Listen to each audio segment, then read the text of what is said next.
Welcome to the Known Experience. I'm John Poideville. I'm here with Sean Scott, and today's guest is Julius Thomas. Julius was introduced to us by Robbie Tubahan from Lululemon. They continue to work together. He hails from Stockton, California. I meant to ask if you know the Diaz brothers, but we can talk about that later too. Yeah. He played basketball and football at Portland State, 4 years of basketball where he set school records, and 1 year of football, which we'll talk about in just a minute. He was drafted by the Denver Broncos, played in Super Bowl 48, 2 times Pro Bowler, also played for the Jaguars and the Dolphins, retired from professional football in 2018 to pursue his interest in neuroscience. He's the vice president of the Society of Sports Neuroscience. He's on the player advisory board for the Football Players Health Study at Harvard University. He's the co-founder of Nestor Health and Performance and founder of Mastery Development, a consulting and coaching company that helps others reach their peak potential through science and psychologically based practices. He's working on his doctorate, and as we said before the podcast, he is clearly an underachiever. And he doesn't sleep. Yeah. I want to talk about all the stuff you're doing now with neuroscience and a holistic perspective of health. That's something that's really important to us. But I got to hear this. 4-year basketball player in college, did not play football in high school, played 1 season of football in college, and then ended up playing in the Super Bowl. How does that happen? Yeah, number one, it happens with starting off with a vision. I think that one of the things that I try to encourage people is your mind kind of presents you with these ideas sometimes. And so much of the time we tell ourselves, oh, no, not me, not anybody where I'm from, not anybody that, whose family's my family, not can't happen. And so we kind of shut down those, the way I like to think of them as callings, right? You're being called toward this vision. And for me, my first vision was to be a college student. And my best way to do that was by playing basketball. And I was lucky enough to get a college scholarship and hoop. But when I got to college, I was in the dorms that first summer, and I would hear the whistles when I woke up in the morning at football practice. And I thought, man, I really should have played football in high school. I just should have done it. But it's okay. I know there's 2 sport athletes in football. I'll do it in college. So I go into the football office and I say, hey, I want to play football. I'm 6'4". I want to play wide receiver. And the football coach is like, hey, we don't say no to 6'4" wide receivers. Right. So then I went and talked to the basketball coach. I was like, hey, coach, I just want to let you know the football team said they would love to have me out there. And he said, you're not playing football. You're forward. And that's what you're going to do here at Portland State. And there was a guy just in passing. One of the assistant coaches on the football team said, hey, if you don't redshirt, you'll have an extra year eligibility and you could use it to play football. And I don't think he thought much of it, but that seed was kind of planted in my mind. So throughout my time playing basketball, I would just get this calling, just this inner feeling of, man, you might be a really good football player. Maybe you should try it. And for years, and I would tell some of my basketball teammates, hey, I'm going to try football. And they'd be like, bro, you're crazy. Like, how much have you drank tonight? Like, just be quiet, get out of here.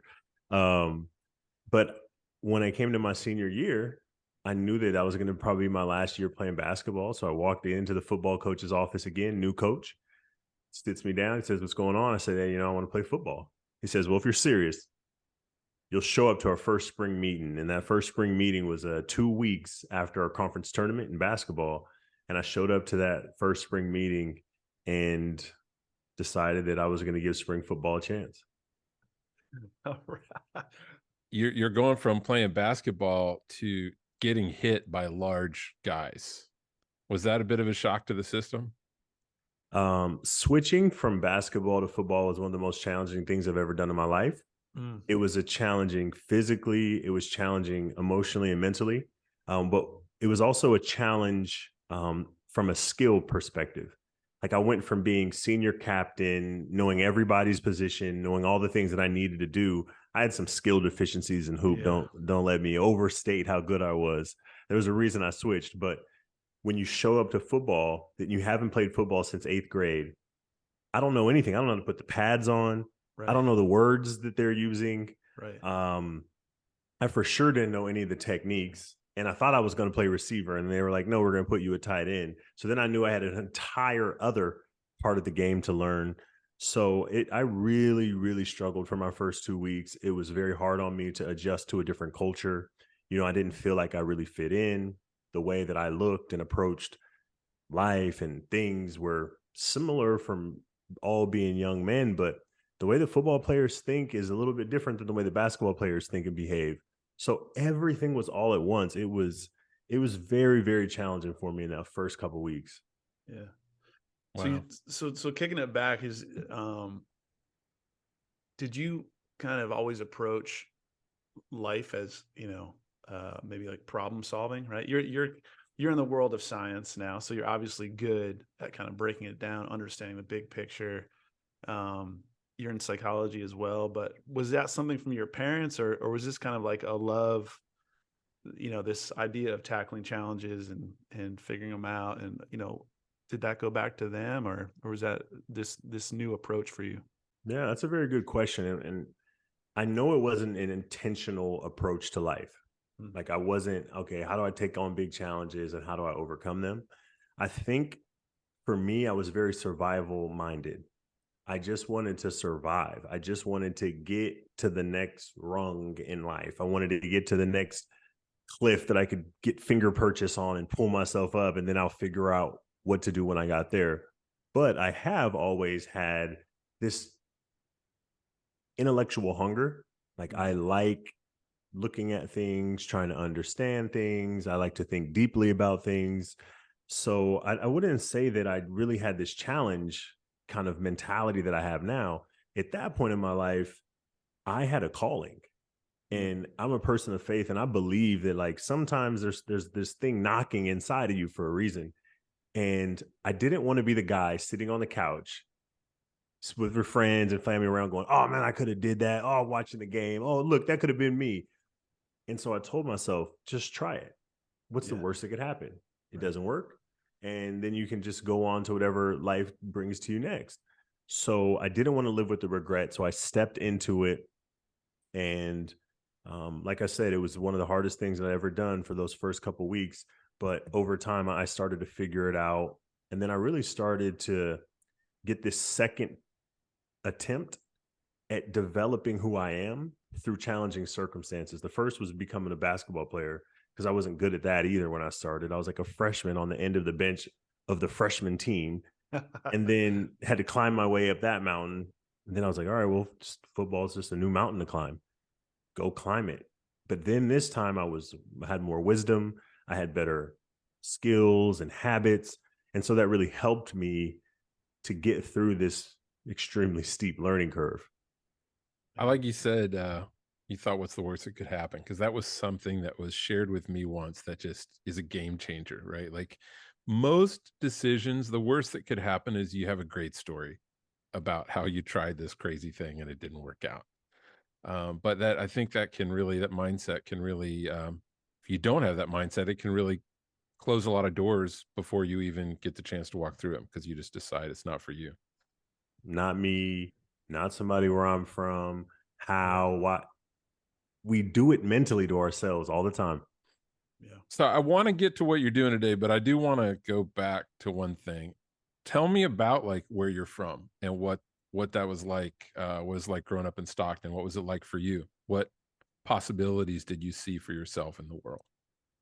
You know, I am very proud to be from Stockton, California because of the mentality and the work ethic that being from a pretty tough place instills in you. In Stockton, you had to scratch and claw for everything. There is a lack of abundance in some areas there. And because there's a lack of abundance, that creates increased competition. And we always said, like, you got to fight for everything in Stockton. Like Stockton, like fighting is just part of our culture. You got to be ready to fight. You have to be ready to protect yourself, defend what you have at all times, or somebody will just take it. So growing up in Stockton, I really had to learn how to step into situations that were stressful and find the best way to get through it to be able to get to where I was going.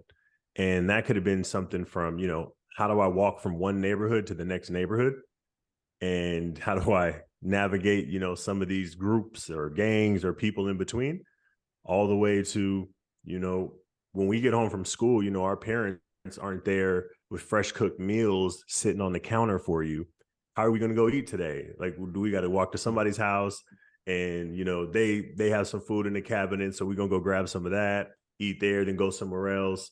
You know, do we need to go hoof it a couple miles to Carl's Jr.'s with $1.50 and, you know, get one cheeseburger kind of thing? So Stockton really helped me be okay with hard. Hmm. And so hard is not a deterrent for me. Most people I find when I'm coaching or consulting, they're having trouble to have success because it's hard. Hmm. It's hard. And I'm like, okay, yeah, you can learn to tolerate hard. And that's what Stockton really taught me how to do. It taught me how to survive through hard times. And that has become one of the most foundational skills that I possess, is this resilience that you can only get when you come from a place that, I mean, I think in like the 2010s, it was ranked like the worst city in America, like 4 out of 10 years. Dang. Thus, it produced some great MMA fighters as a result. Got to fight in Stockton. Man. So fast forward, you know, you obviously had these shifts, challenges, got drafted, had success. Then injury happened. You got to make a decision, right? To keep plugging away, get another contract, or switch. So was that an easy decision for you? Like, you know, this new passion ignited, right? Like, hey, I kind of want to learn. I see myself helping people in this capacity, or was that a difficult transition? It was another really hard transition because of what I had to step away from. It's really hard to leave jobs that are good paying jobs. Football's a really good paying job. It's really hard to leave jobs that other people find to be extremely important. The status involved with football, it's hard when you go tell somebody like, hey, you know, I think I'm getting a different calling to go do something else. And people are like, but you're a football player. You're supposed to love it. You're supposed to feel like the luckiest person on earth. You're supposed, so there's all this around it. But then there was a lot of anxiety I had within myself when I started to come to the realization that I'm going to make this big shift because I'd never done anything else. Right. I'm almost 30 years old. I've been an athlete my whole life. I'm good at it. It doesn't really take as much work as it used to. Now I could just, you know, show up, work hard. I've already built all the mental templates and I already have all the learning. Everything's learned. But one thing that I always tell myself is I don't ignore the callings. I feel like I'm the recipient of forces outside of me that have said, hey, kind of go this way. Hey, kind of go this way. And I know that I always want to be passionate and on fire for life. And if my passion leaves me, I don't keep going this direction because it makes sense, because you make a lot of money and it's a really cool job and you do cool things in the off season. I'm going to follow what feels right. And it felt right to help people. And I don't think that I've ever truly felt a match between my profession and my personality. All the things that I've done in sports have been amazing, and I'm so grateful. But there was always this feeling of something's just a little off. I don't know if this is truly me. But I found that in what I'm doing now, and I think that that is the greatest feeling that I could have. You know, out of all the transitions, right, going into studying, you know, neuroplasticity and, you know, CTE, it sounds difficult, right? I mean, again, it's a different part of your brain, you know, Yeah. going from the physical to shifting to something that's really complex, right? Neuroplasticity, I feel like every month there's something else they're learning about it. It's not this, it's a fairly new kind of part of science. And so was that something specifically that you were interested in? Or again, you just were like, you know, I'm hearing a lot about this. I'm going to try this out. What was the kind of catalyst? Man, I really wish that I could tell you that I got this thirst and hunger for neuroscience. When I was 29 and I was leaving the NFL, I had no clue what neuroscience was. It wasn't even a word that I was familiar with. Yeah. I wanted to help people. So I decided that maybe I should learn about psychology. Yeah. So I had somebody from the Dolphins reach out to Nova Southeastern University. They're actually on the same campus. The Dolphins have since moved, but when I was playing, they were. And I thought, well, they've got a psychology program over there. Maybe I'll just go visit it. So I go to visit the psychology program. The sports psychologist, Dr. Rob Seifer, great mentor of mine, friend. He says, "Hey, great, I'll meet you." We talk. And he goes, "Are you sure you want to retire? Like, why?" And I said, "No, I'm going to follow this calling." He said, "All right, well, if that's what you want to do, you can come sit in some of my doctoral classes whenever you want." So I'm 29 and a half. I'm retired. I literally, for the first time in my life, have no structure. I can do whatever I want. So I would just go to campus and sit in the classes, and I would think, you know what? I I kind of like this. Maybe I'll go back to school and get a doctorate. And then by chance, and this is one of these things, and I'm glad you asked this story because I think it's an important lesson for people to hear. So the dean I'm walking and I see the dean and she says, "Hey, I'm going to a lecture. Would you like to come to this lecture?" Here I am, nothing to do, but I'm not sure. Do I just want to go home? You know what? I'll go. What's the lecture? The lecture is the serotonergic influence on mothering behavior in rats. What? That's what I sat through that lecture on just pure what you learn from being an athlete. Like, well, let me just be here and pay attention. I knew not one word. I had no idea what serotonin was. And why the hell are we talking about mothering instinct in rats? By chance, I walk out of that meeting, meet Dr. Jamie Tarter, who is my mentor in neuroscience. And we struck up a conversation. She likes the fact that I'm going back to school and says, "Hey, you should take some of my neuroscience classes." I have no clue what neuroscience is. So I would go to the campus, I would sit in her office hours and we would talk. And then she would start giving me neuroscience research articles to read. And I'd never read a research article before. And so I would take them home and I would go, "I don't know this at all. I don't know these words. I don't understand why they write this like this." Yeah. And there were times when I thought I would never get it. But it's funny what happens when you keep working towards something. So that's how I got into neuroscience, and such a great thing that I met her because that's how I started to learn about the brain. Psychology doesn't focus that much on the brain. Right. We focus on the mind and behavior. Yeah. So through her, I started to learn about the neuroscience of how the brain works, how the central nervous system and the peripheral nervous system are coordinated, how the activity of cells and what's happening within cells starts to create behavior, tissues, on and on. And then that's how I got into the biology. Man, there's a couple things I want to ask you about. One is, you said from my sports background, I just decided I would sit there and pay attention. Tell me more what that means to you and how you learned that in sports. One thing I notice a lot that's very different in sports is it's one of the few places where you can expect a lot from a young person. I think if there's one thing I notice, especially from being a professor at a university, is we've really relaxed what we expect from young people so much to the point where, I don't feel like it today. Oh, I don't feel that great. Becomes okay to not do things. Um, but when you're in sports, you have to come lock in every day and give your best every day, or somebody's going to call you out. And not only is somebody going to call you out if you don't do it, they're going to punish you for not. So I played 7 years in the NFL. It blew my mind when I got out of the NFL and I see people in meetings and they're sending texts. Like, I would get aversive reactions like, "Wait, what are you doing?" Like, you're going to look at your phone in a meeting? Like, we look at a phone in our meetings, that's a $10,000 fine. Like, if your phone goes off, that could be a $5,000 fine just for the noise. So I've got this anxiety and I'm like, out here, everybody just gets up, walks in and out, sends text messages, looks around, lollygagging. I've had a person, this whole job was to make sure I was locked in every day for the last 15 years of my life, literally standing over me all day, every day, yelling at me as soon as my attention leaves for a second. Right. Right. You can't make mistakes in the National Football League. You're locked in at all times. So I know how to go to a lecture, sit in my chair, keep my eyes on the presenter the entire time. And I didn't know a word she was saying. It's really cool because she's still one of the professors at the school, and I laugh and when I tell her that story, but that's what I mean by just sitting there and paying attention, even though I wasn't comprehending anything. Mm. Yeah, and today we'd probably call that mindfulness. I know that's a very trendy word. but paying attention to your surroundings, to the people around you, to yourself, your own mind and body and heart.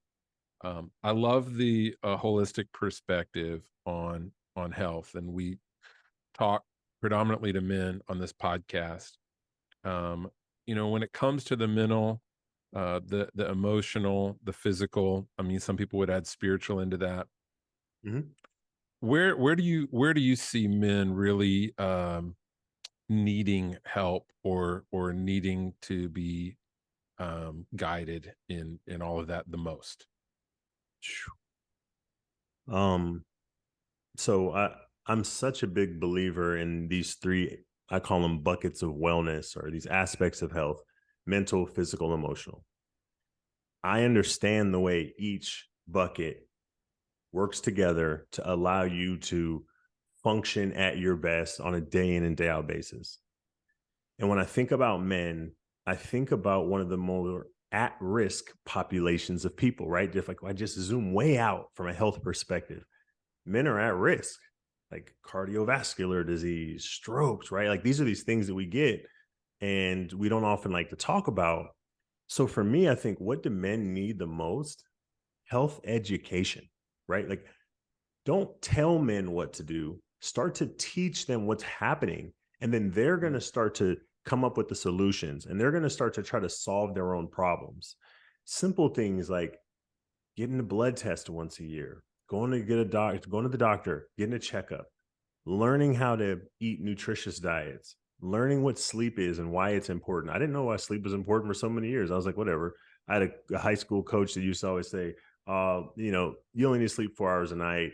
Anybody that sleeps more than that's lazy, right? Like, you hear these things that you heard growing up. And, I look at health literacy and really how do we create behavioral change in broad populations of people. It starts with understanding what the health risks are and which things lead to those risks. Then it moves to understanding about what health benefits are and the things that create health benefits. And then last is, do you have efficacy? Do you believe that you can change your daily behaviors and move you in a direction that's going to make you be more healthy, have greater longevity, have greater joy, and get more out of life, right? And so I'm a big component on, okay, let's educate them. And then when you create the dissonance, that's when people are going to start making change. Right. So into your, company, the Mastery Development and Nestor, one seems kind of more science, right? Nestor, and correct me if I'm wrong, but and then Mastery Development is kind of the wellness and like the integration of it more to reach peak performance. So how do those two differ? And are you still active in both, or are you kind of more focused on? Yep, still very active in both. Nestry for me is really this opportunity to train from the neck up. My whole life, I've done more training probably than anybody wants to even think about. I have been training in different sports for days and days in the heat and the cold, you name it. But everything was geared towards neck down. Like, of course, we're aware now that what we do physically has an impact on our brain and our mind, but the intention was from the neck down. But for me, the greatest potential left for enhancing human performance is through cognitive performance. So when we're actually intentionally leveraging science and technology to move the brain based on neuroplasticity towards greater function and optimization, now we've tapped into this, what I like to call the last frontier. So that's what Nestry is. Nestry is applying neuroscience in a way that can become scalable, in a way that can be integrated into settings and give people this ability to train from the neck up in a 30-minute session, sitting down, being able to pop the hood on your brain, right? In Nestry, we can look at neural networks, like 19 different neural networks, everything from executive function to mood to anxiety to balance, psychomotor speed, all of it.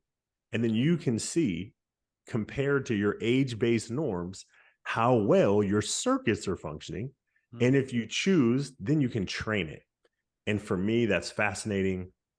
I love this ability now to begin training the brain because, like you said, neuroplasticity is new. The science of neuroscience itself is pretty young compared to most sciences. Right. And as my mentor, Dr. Tarter would say, it's like drinking from a fire hose because there's just research articles coming out every day.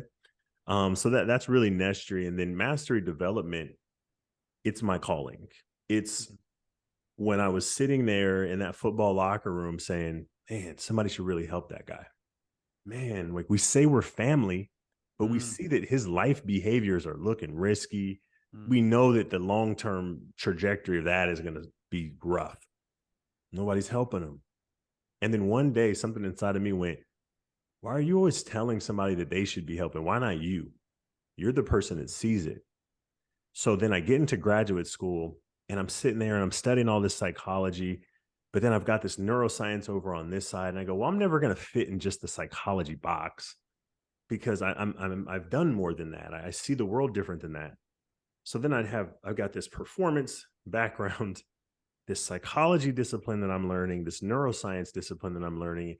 And then I said, okay, how do I bring that together to go create the changes that I want to see? Well, what are the changes you want to see? Well, I want to see people live better, feel better, and be better. I want people to be physically, mentally, and emotionally healthy, but I know that you need to perform at your best. So why not bring it together? So mastery development became a performance vertical and a whole health vertical. And what I want to do is teach people the importance of physical, mental, and emotional health. What are the skills? What are the things you need to know about it? How do you develop these areas in your own life? And then people are always going to know how to be the best they can be. So I love that. I'm obsessed with this development process. So I really brought those together. And that's what mastery development is. That's why I do consulting and coaching with individuals, coaches, companies. And I really just say, what's your pain point? I'm going to bring performance, mind, and brain behavioral science to help you get to where you want to go. Because I only work with people that have ambitious goals. Because anything else, I'll be bored. All right, Julius, I'm going to turn that on you a little bit. What is your pain point in life right now? Like what, I mean, I know we can read your resume and it appears to be all up and to the right. But I've worked with enough people to know that everybody's got something they're struggling with. Everybody's got something they're trying to figure out. What's that for you right now? Oh, that's a great question. And my value of authenticity is what allows me to step into that, and then courage as well. My biggest pain point is the suffering of not being able to be at the top of Mastery Mountain. Like I get very frustrated about being a novice. Like when I went back to graduate school, it was humbling, but irritating that I had to be a rookie again. I hate the experience, to be honest. I dislike being a novice so bad that I will relentlessly work to become an intermediate, then to become proficient, then to become advanced. I want to get to the top of Success Mountain. And I had to really endure some things that I wanted to not do anymore. I didn't want to be the low man on the totem pole anymore. And people go, what do you mean low man on the totem pole? Well, it doesn't matter. When you play professional sports, you don't make decisions. They tell you what to do. I used to go and I had a couple coaches. I would tell them, hey, I think we should be doing this. I want to do more of this. And they said, hey, Julius, check this out. We don't pay you to think. We pay you to run. And right, like those are those things that become hurtful for me. And those are those things that I was like, wow, like if I ever want to be able to think for myself and show who I am intellectually, I have to leave this space and go to another one. And that was one catalyst for me to make that switch. But I suffer all the time. Like when you stop blocking it out, you become aware of it, right? Like it's hard to sit down with people and do therapy because it's not just their emotions in the room, it's my emotions in the room. I want to be able to make sense of my emotions. I want to be able to courageously feel without looking to get rid of the feeling. For me, I have what I would call higher trait anxiety. And through that high trait anxiety, I recognize that like I'm always avoidant, just a little bit like trying to say, oh, that looks stressful. Let me go this other way. And so these are these things, right? And like I could go on and on, right? About all these things I've learned about who I am emotionally and what to do with it. But those are the things that I want to do. I really want to grow emotionally, not grow to not experience emotions, because I've been cold before and that didn't serve me at all. But what I'm trying to do is learn how to have the courage to experience the emotions and admit it, right? Like, am I angry right now? Can I just admit that I'm angry, that that angered me? Can I admit that that hurt? Can I admit that I'm afraid? And that process of becoming comfortable doing that is hard, but I'm very committed to it. Yeah, I like that. I think one of the challenges for guys, on if we're going to generalize, is we like to find a problem and fix it, right? It's not really this integration or this acceptance of, oh, this is part of who I am. Now I'm going to work with it, right? So it doesn't affect the rest of me, or I can overcome it quicker. But generally we don't. Some of the more deep parts of us, we don't ever fix, right? They're our thorn in our side, right? So do you find that in your experience that a lot of guys have to get over that I'm going to fix it mentality, right? I would say that a lot of men are not as courageous as they think they are. Mm. And when you talk about that process, right? Like, most men don't want to sit with the emotion. They want to fix the emotion. They want it to be resolved, right? People come into therapy, they say, I don't like the fact that I have anxiety. I want it gone. Well, as long as you have a brain in your head, you're going to have anxiety. Well, I don't like the fact that I'm sad. Well, do you have a heart? Do you love people? Well, you're going to be sad. Well, I don't like the fact that I get angry. Well, what are you? So these are basic emotions. We cannot live life without them as long as we're human. But what we can do is ignore them. Right. And when we ignore them, they sit within us. But yes, you're right. To one degree, we want to fix them. But if we really wanted to fix them, why don't more men do the work? Right. The reason more men don't do the work is because they're part-time courageous. So many men are part-time courageous. If a guy walks up to you at a bar and challenges you to a fist fight, you're ready to slide the chair back, right? But if you are going through a tough situation with your child or your spouse, and now you're full of a bunch of emotion, you don't want to take that on. You want to drink that away. You want to sex that away. You want to work that away. Nah. So really, and this is what became a mirror for me in my life, is when I had to look in my own mirror and say,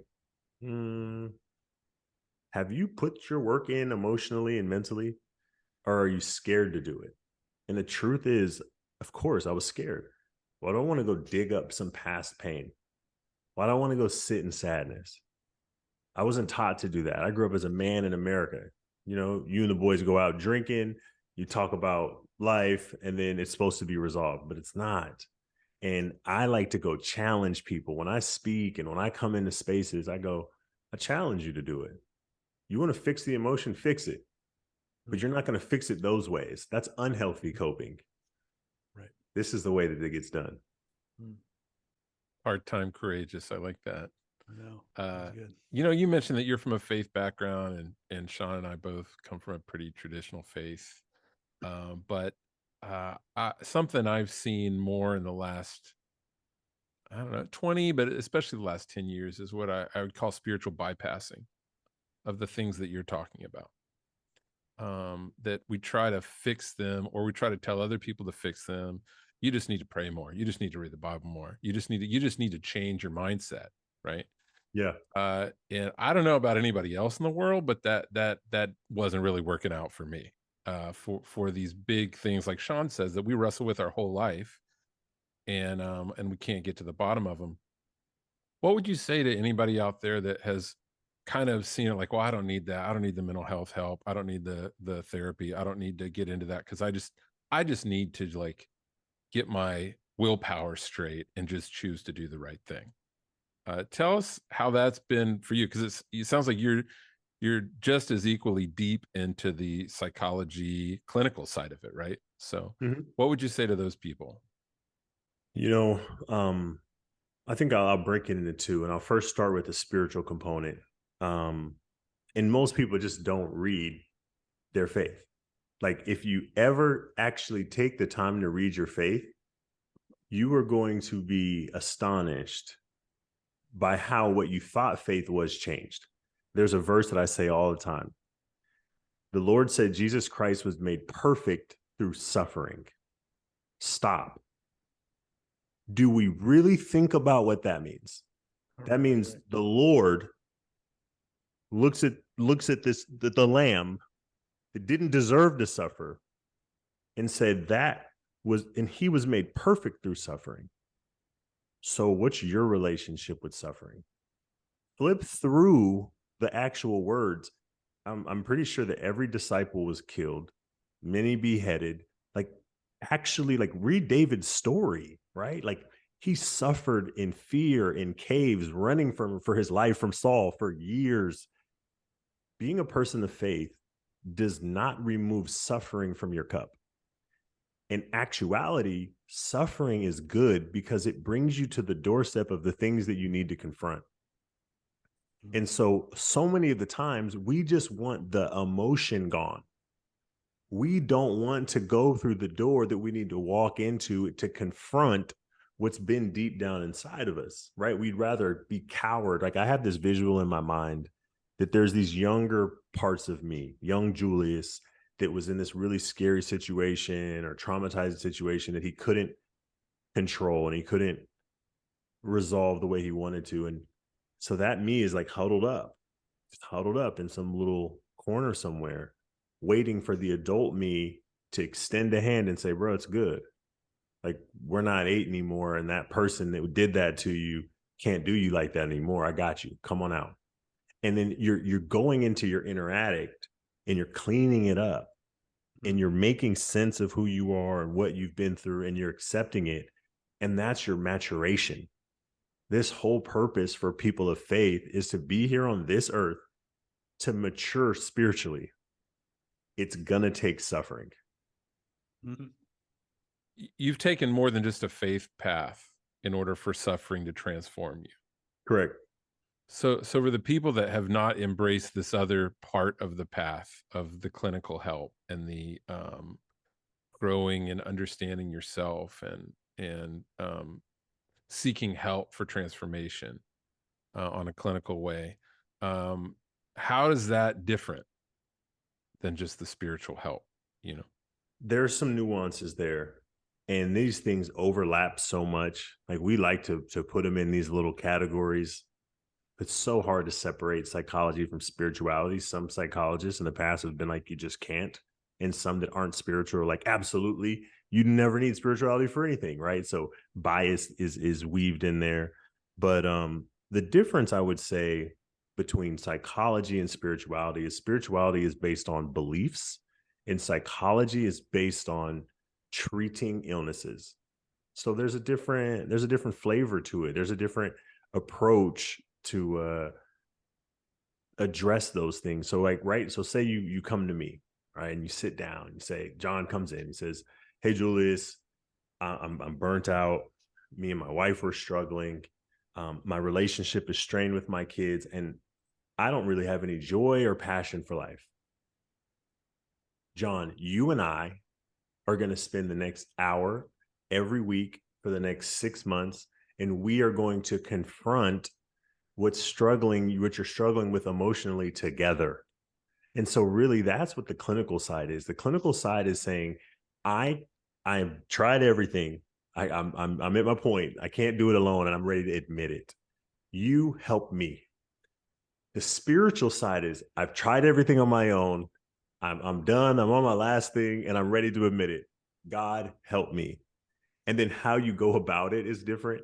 But like you said, I like a combination. I absolutely am fine with therapy. I absolutely will use the techniques that I teach clients or patients. But then I also believe that if you want full meaning existentially, psychology can't give you that. Spirituality is one of the only things that can help you make sense of why you're here and what should happen out of this life, how you should treat people, what your family should be like. That spirituality brings that structure. I like that. That was good.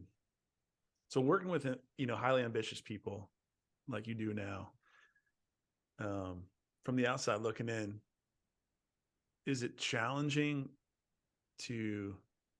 those people tend to be like, I can do it. I can figure it out. I can do it. Give me time. I have endless energy. have the know-how. It's kind of like the hero. Maybe they don't rely on their team as much. Do you find that their Achilles heel is their competency and their ambition as much as it is their strength? Or is ambition kind of defined differently for you in that setting? I think I have to say it depends, but I would like to separate into the verticals that I teach through mastery development, right? Their ambition, their intrinsic motivation is elite. That's what helped them to get elite. So they usually perform very well unless one thing happens. Something rocks their confidence. They never lost their intrinsic motivation to be great, but ask any professional athlete, you can be wanting to be great every day, but if you start losing a lot, it can shake your confidence. So a lot of times when I go work with really ambitious people, I have to just show up and tell them, do you know who you are? Have you looked at your body of work? I don't care if you just got your company's got its ass kicked the last 2 years. You've been killing it for 30. Right. Do not let the last 2 years color your belief in who you are and what you can do. But it's easy to say that, but the brain's designed to create primacy and recency effects. So my brain is operating based on what happened lately, right? Yeah. So there's these hardwired dynamics that affect us. But I would say when you work with, so now I've really had this great perspective. I've worked the best in the world, and I've worked with the people that are struggling the most in the world. You work at a community mental health clinic, you see both ends of the spectrum. But best in the world people often do not have great well-being. So their performance is good and all the good things about them help them to constantly be great performers, but they might have terrible physical, mental, and emotional health, terrible relationships, because all they're focused on is here. And so being able to come in and help them get balance in those areas becomes very powerful for them, because we know we can't fully love life unless we have a strong internal well-being. But then it's opposite for some people, right, that are not so intrinsically motivated, type A, hard drivers. They struggle to get performance, but the internal might be okay, right? Like, yeah, I spend a lot of time with my friends. We do things together. I don't care so much about being the biggest company. I'd rather, sit in the backyard and talk with the neighbors or sort of things like that. But they go, man, it is so hard to get my performance down. And then you teach them the performance stuff. So it's so nuanced, but it's fun work. I enjoy it. Well, Julius, we've talked a lot about holistic health and wellness, mental health, mindfulness. I think we live in an era that there is more publicized about that than ever in history. It's safe to talk about on a public level. There's emphasis of it. It's Mental Health Awareness Month right now. But what do you feel like is still missing from that space in really helping people beyond the conversation? Yeah, I think the biggest thing that's missing is, where do people go to get belief, right? Like, something I think about a lot, and you guys can tell me what you think. There's no hope category on Netflix. Like when I go on Netflix and it's been a long day and I'm like, man, I just kind of want to watch something today. I got horror, action, drama. It's like, are we thinking about the fact that we're emotional beings? And if you spend hours and hours watching things that create adrenaline, fear, anger, like, we literally will subject ourselves to watching rape on TV. I mean, just all these things, right? And I always ask myself, man, why would they not just make one strip, right? There's 18 strips, there's 1,000 strips. Why can't I just hone in on hope, belief, joy? Why are those categories so underrepresented? Why? I mean, not on Disney. I mean, I've got every streaming service, trust me. And all the time I'm like, man, where do I go? Where do I go to get 2 hours of some feel good? And why is it so hard to find? And those are the things that I think about. And I think that, I mean, my goodness, man, everything is available in this country except hope. It's mind blowing to me. Like, I want everybody that's listening to start thinking about it. Yeah. Like, when was the last time you turned on your radio and there was hope on there? Yeah. I think you're right in that, even for me, because there's not that hope category, I turn stuff off. That's the closest thing, right? I detox, Yep. but it's not hope. Nope. It's detoxing. Yeah. Our best is neutral. Right. Like, No, you're all totally the right. money we have, all the creative people, no hope category, nowhere you can go where you watch something or someone and you feel better, more confident. And that's what I try to do when I go speak to audiences or when I go work with people. I'm aware that a lot of people just aren't thinking about this. And I want to go pour that onto people. I want people to feel well after interactions that they have with me. That's what I want to see more of. Yeah, and I think the stuff that is produced that is trying to be that way is often super cheesy. Bono said one of the hardest songs to write is a joyful song that feels sincere. It's easy to write things that are like dark and moody and melancholy, but to communicate and project hope and joy in a sincere and authentic way is really challenging. And I'm sure that you do that. So I want to tell people the best way for them to find you out there and connect with the work that you're doing. If somebody wants to see what I'm doing, learn more about what I teach, the best way would be through Instagram, just Julius_Thomas. You can find me on LinkedIn. That's where I put a lot of my content. I haven't started my YouTube channel yet, but at some point this year, I'll have this YouTube channel. And that's going to be where I talk about some hopeful things and some positive things. But just, these topics of educating people about how to be their best and live their best and be healthy. That's what I'm supposed to be pouring into the world. That's my calling. And I'm going to amplify that voice as loud as the world allows it to be. I dig that, man. I mean, that's why John and I are doing this, right? This podcast isn't because we have any other desire than we have these conversations for many years.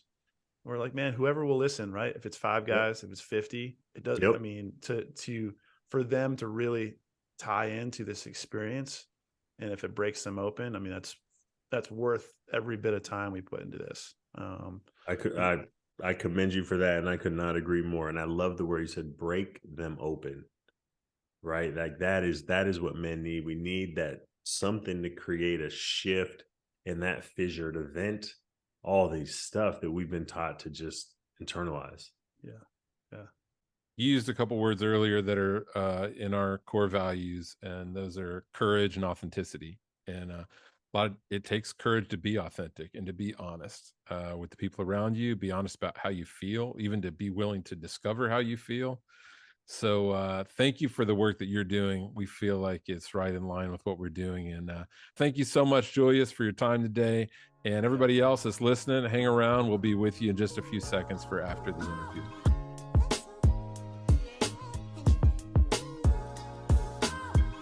Welcome back to After the Interview. Sean, let's go with you first. What stood out to you from our time with Julius? By the way, it was awesome. I was so inspired by that guy, and I want to hang out with him. What really hit you? The part-time courageous bit. I thought that was such a great way to kind of frame accurately how a lot of guys operate, right? They think in those moments, if they're ready to, I think he was talking about jumping into a bar fight or something, and those are the easy ways that we think our courage is proven, not in the everyday, consistent, authentic, vulnerable life, right? We don't consider that courageous, but that's because that's actually the tougher way to be courageous as a male, not the easier way, right? Not the MMA way, right? Like, oh yeah, I can. Because so that was I haven't heard that before, but I think we both in the moment enjoyed that. It's so accurate. But yeah, I think as men, it's easier for us to do the grand gesture. Yeah, that looks really noble and looks tough and courageous. But yeah, that daily, Brené Brown talks a lot about how vulnerability is courageous. Her book Dare to Lead is about that. from a leadership perspective. But yeah, the courage to admit you're wrong, the courage to admit that you're struggling, or admit that you feel insecure. Those are some serious daily courage, you know? Yeah. Yeah. I mean, and even what we talked about, admitting that you can't fix yourself or certain parts of yourself, right? Like the integration of that in a more healthy way. Um, changing the way you look at yourself in the mirror, without, uh, you know, kind of manipulating or convincing yourself that those parts are conquered, or I don't know. Yeah. So it was good. And he's a perfect example of it too, because his life has obviously required, and we just touched the surface. I feel like the content was so um, rich, and we kind of wanted to jump on and explore different bits. But I think the more you dig into his story, there's no way that um, he hasn't developed that, right? It's not, and he would probably argue we may or may not have this innate courage, but for him it was probably taking that step every time, right? And building that confidence to pivot, sitting in that classroom when he doesn't understand anything for weeks, and deciding this is actually where I want to be. I'm going to push myself through this. That's where he has built his solid foundation for courage, and that's translated into just the holistic way that he's trying to help other guys too, which I love. Right? He's not. It's not about I can do it, you can do it too. These are the ways. It's he really framed it out in a way that understands kind of the nuance of the journey for each individual, and but also the importance of things like hope, and where things are lacking. And anyway, it was just I definitely feel like there's a part two in that conversation. I kind of joked with him about being from Stockton. For those of you who don't know, Stockton is in California. It's kind of north central California. It's not an easy town to grow up in. He said that. He said if you grow up in Stockton, you grow up fighting. I'm a big MMA fan, and two MMA legends, the Diaz brothers, Nick and Nate Diaz, are from Stockton. And I don't think you can underestimate how much growing up in a place that was difficult played into him having resilience and just a belief that he could overcome things. Sure. And you've posted about this on social media, but when parents protect their kids from consequences and kind of like, I think they call them lawnmower parents now, like plow down all of the barriers that may be in the way of their success, you are not preparing your child for the future. You're preparing them to fail. Right. And what do you think about that? Like, I know growing up in a harsh environment has its negatives too, but don't you think that played into his ability to just not get caught up in obstacles or to be afraid of them? Yeah. I mean, 100%. And that's always the big question for me, right? Is what makes him different than the 99 others that make the other choice, right? Or can't get out of the situation. I always want to ask that, right? Like, what is it about you? Sure, he has a physical, he's 6'5", 230 or whatever he is. So he had the physical tools to kind of excel, but still it's a decision, right? There's a lot of 6'5" guys that never make it, and like you said, he was a 12th man on the college basketball team. It's not like he was a top recruit, so he made up his mind. He said Portland State was his way out, his first step out of Stockton. And so every decision after that was kind of securing a further step, not away from it, but, out of that lifestyle. I think you said he always just thought about, sometimes where his next meal would be, that $1.50 down the street. But yeah, I mean, what is it about guys like him? He's a poster child. I think that's the frustrating thing with me in the media, and probably because I'm an old guy now, but guys like him should be all over they're the local heroes, Yeah. like they really, because it's not about, they're not preaching just financial success, right? Like talking about your why, answering, the call, overcoming the obstacles, changing in a moment, right? Like he would, like just asking the questions in the moment, why not, is such a big thing that a lot of people don't do. I mean, how have we never heard of this guy?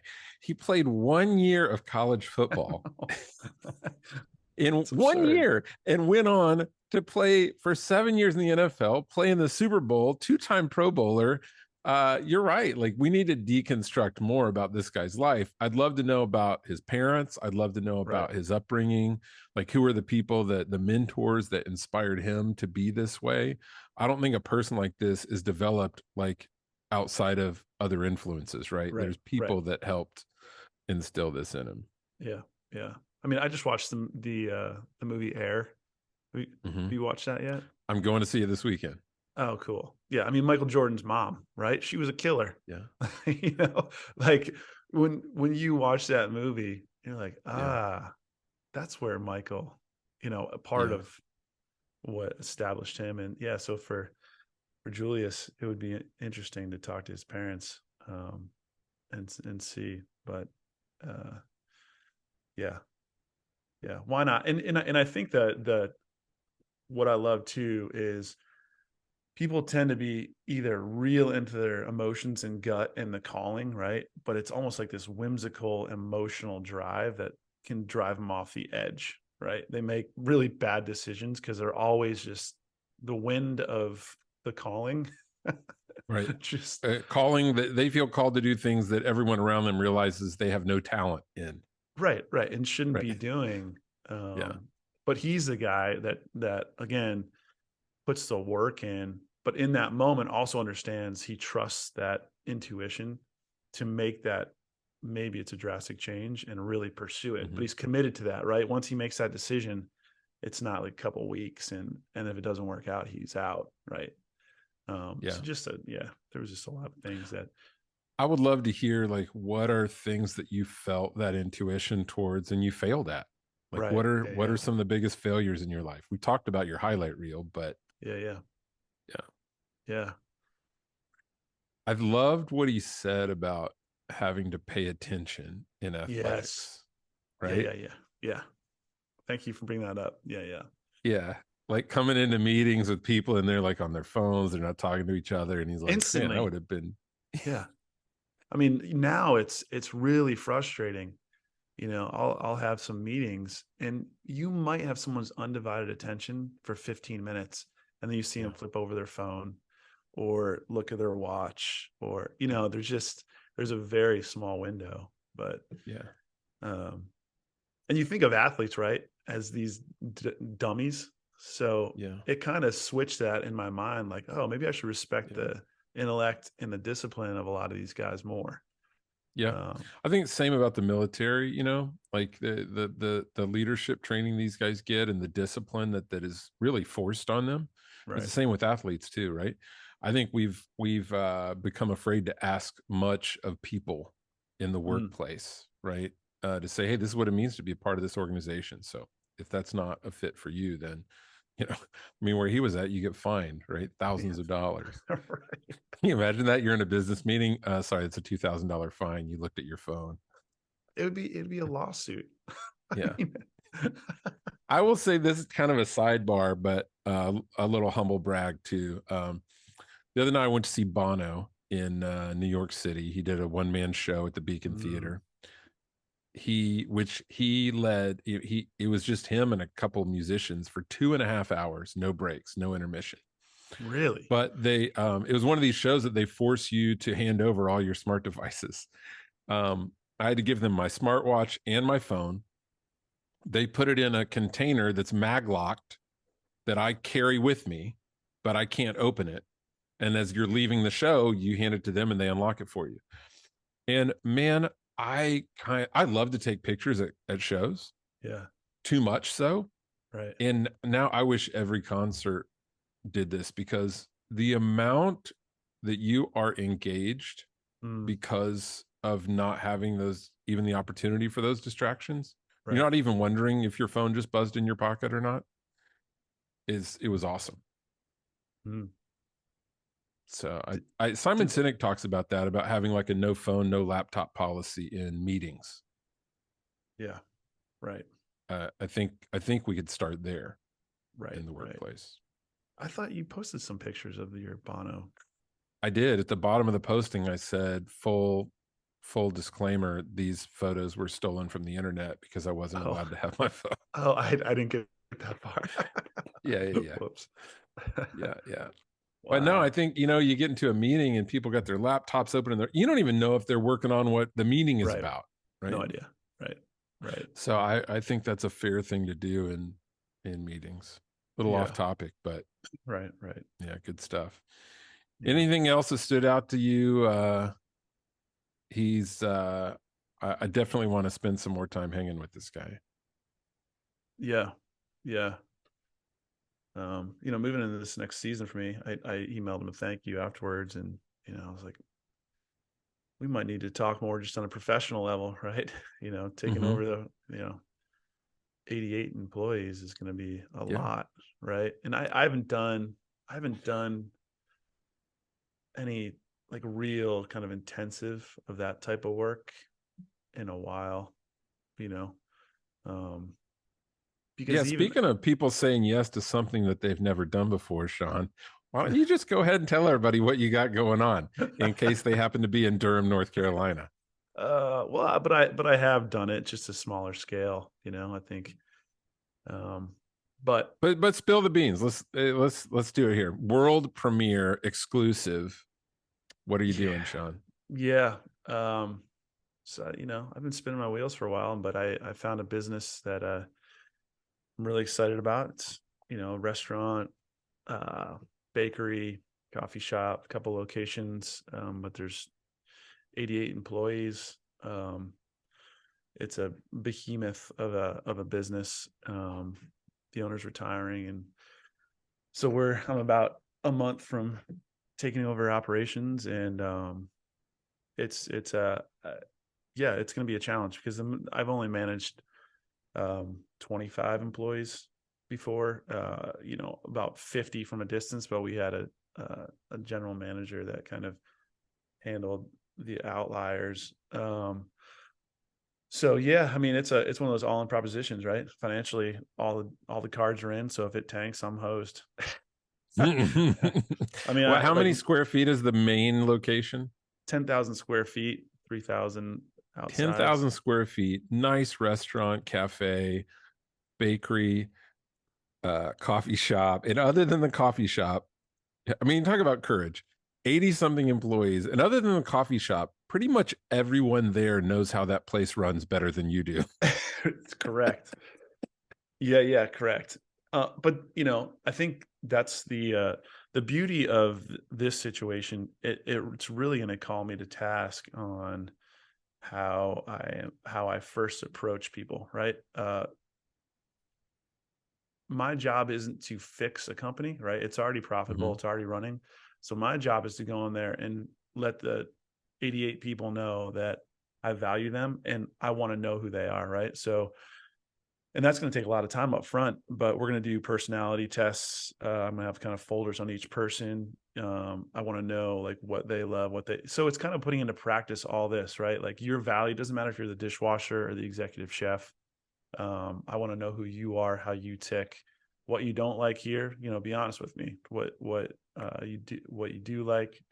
And then trying to, instead of changing anything that I see, change things that they tell me need to be changed, and just again learn their story and let them know that they're valued. And I have no intention of coming in there and laying off 25% of the workforce because of X, Y, and Z. So but I also know that I don't know, and so I think whatever vision or plan I have, it may not work or it may not land well. But I think stuff like this and the guys we're talking to and just the past 2.5 years has prepared me to take this gigantic leap. So, Well, brother, if no one else is telling you, I think I'm just in awe of the courage to step into this thing, risk everything, and massive, huge, gigantic.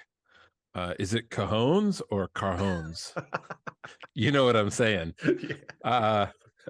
That's what it takes. So, and it's, man, I think we need to do a whole separate reality show of you coming into this restaurant and basically starting from scratch relationally, and because your takeover, if you want to call it that, is more of a cultural one than, product based one, right?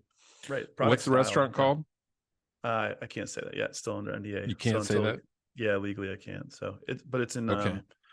It's in Durham. One's in Durham, one's in Chapel Hill. So Yeah. but yeah, no, it's like it rhymes with mobster. He's just making stuff. Yes, we're revealing it here. Sean's taking over the Red Lobster of Durham, North Carolina.